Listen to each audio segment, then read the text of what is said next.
25 বছর পর বাবা ছেলের দেখা, তাও নানান চড়াই উতরাই পেরিয়ে। তাই তো তৈরি হয়েছে এই হৃদয় বিদারক দৃশ্য।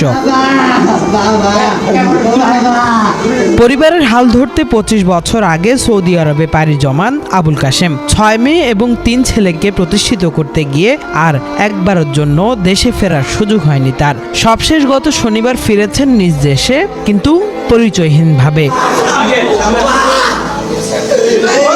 বিমানবন্দর কর্তৃপক্ষ জানায়, সৌদি আরব থেকে ট্রাভেল পাসে পাঠিয়ে দেওয়া হয় আবুল কাশেমকে।